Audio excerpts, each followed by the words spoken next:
Bom dia, pessoal, tudo bem com vocês? Tô morrendo de saudade, espero que tudo isso melhore logo.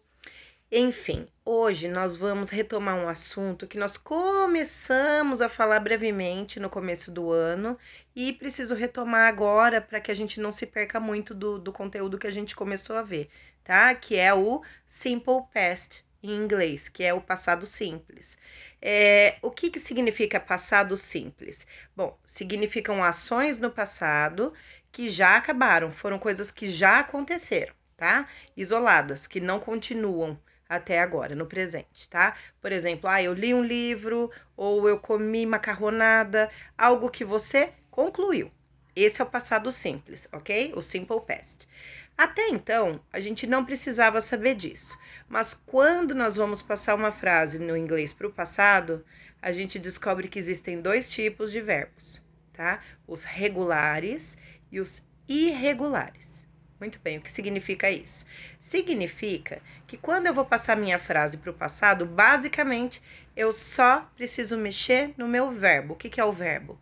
É a ação, aquilo que foi feito. Então, por exemplo, se eu falar que eu joguei videogame, meu verbo joguei está no passado.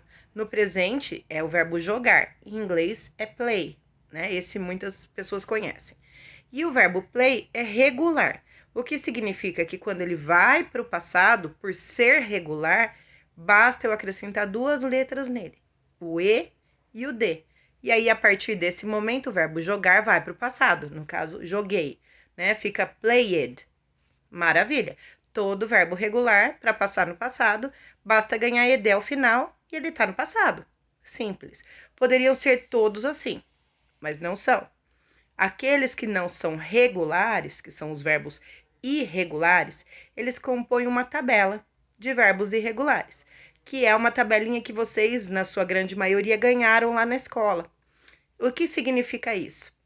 Significa que cada verbo no passado está de uma maneira, não tem uma regra como existe para os verbos regulares, que ganham ed. Nesse caso, o que eu tenho que fazer? Consultar a minha tabela até vocês memorizarem, que eu sei que vocês conseguem, depois de um tempo, gravar essas informações. Vocês vão ter que olhar nessa tabela o verbo na forma original. O que é a forma original? Infinitivo. É o verbo terminado em R, por exemplo, jogar é o verbo na forma original, no infinitivo. Então, vocês vão ter essa forma na primeira coluna, a tabela é composta por 3 colunas.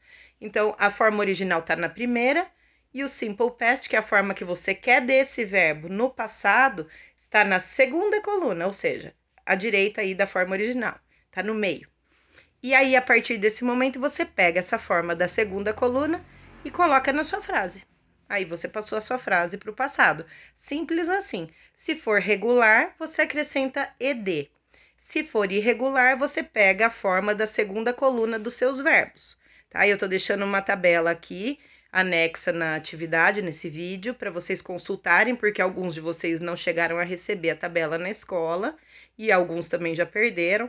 Então, para que vocês possam todos ter essa tabela, eu estou anexando uma tabela modelo aqui embaixo. Muito bem, como eu sei se o meu verbo é regular ou irregular para eu consultar a tabela? Olha a tabela. Se o verbo não estiver lá, naquela primeira coluna, que é a forma original, você consulta sempre pela forma original. Se não estiver lá, é porque ele é regular. Aí você só vai lá no final e põe ed, e ele está no passado também.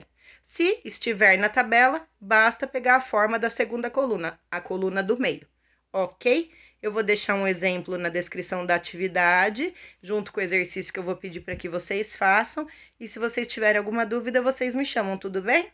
Um beijão, boa semana e fiquem todos muito bem.